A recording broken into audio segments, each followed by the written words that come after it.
Telangana journalist union ఆధ్వర్యంలో హైదరాబాద్లో నిర్వహించిన క్రాస్ టాక్లో బీజేపీ మెదక్ ఎంపీ అభ్యర్థి రఘునందన్ రావు పలువురు మీడియా ప్రతినిధులు అడిగిన ప్రశ్నలకు తనదైన శైలిలో బదిలిచ్చారు. సీఎం రేవంత్ రెడ్డి బీజేపీకి అనుకూలంగా చేస్తున్న వ్యాఖ్యల వెనుకున్న కోణం ఏమిటని Nationalist hub NHTV founder and CEO Saikrishna ప్రశ్నించారు.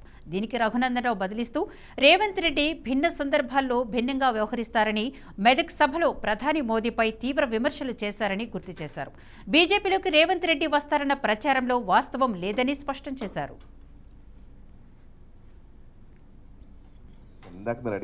నేను అడిగిన దాంట్లోనే రేవంత్ రెడ్డి ఒక నేషనల్ ఛానల్స్కి ఇచ్చిన ఇంటర్వ్యూల్లో మొన్న మధ్యనే ఒక కాంక్లేవ్లో ఎక్కడో మాట్లాడుతూ ఉదయనిధి స్టాలిన్ చేసిన వ్యాఖ్యలు, సనాతన ధర్మం గురించి మాట్లాడిన దాని గురించి ప్రస్తావిస్తే దాన్ని తీవ్రంగా ఖండించాడు. అది అట్లా మాట్లాడకూడదు, తప్పు, ఆయన మీద కేసు పెట్టాలి అన్నాడు.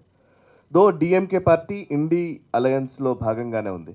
ఇంకోవైపు ఏమో మీకు కేంద్ర ప్రభుత్వం రాష్ట్ర ప్రభుత్వాలకు సహకరించట్లేదని, ఈ డివాల్యూషన్ ఫండ్స్లో కరెక్ట్గా నిధులు రావట్లేదని ఒక ప్రశ్న ఒక జర్నలిస్ట్ అడిగితే, నాకు అట్లాంటి ప్రాబ్లం ఏం లేదు, నాకు బాగానే ఉంది, కేరళకు కర్ణాటకకు ప్రాబ్లం ఉంటే పర్వాలేదు, దానికి నాకు సంబంధం లేదు అని చెప్పాడు.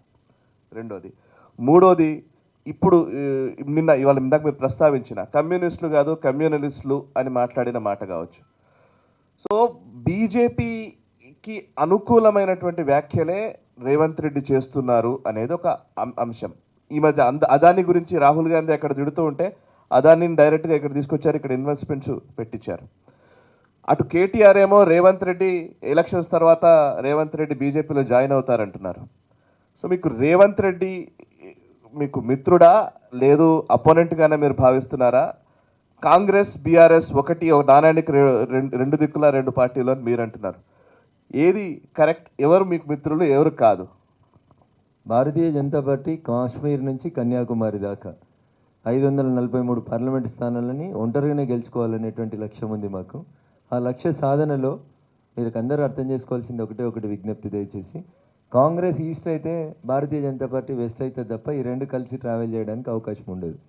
రేవంత్ రెడ్డి గారు వారి వ్యక్తిగత అభిప్రాయాలను చెప్పినరా, లేకపోతే ఆ నిమిషానికి ఏం చెప్పాలనో అర్థం కాక, ఎందుకంటే పక్కన రాసిస్టోళ్ళు ఎవరు ఉండరు కాబట్టి ఏది దోస్తే చెప్పినా నాకు తెలియదు. కానీ ఆయన చెప్పిన మాటలు మాకెందుకు సహకరించేలా ఉంటాయి?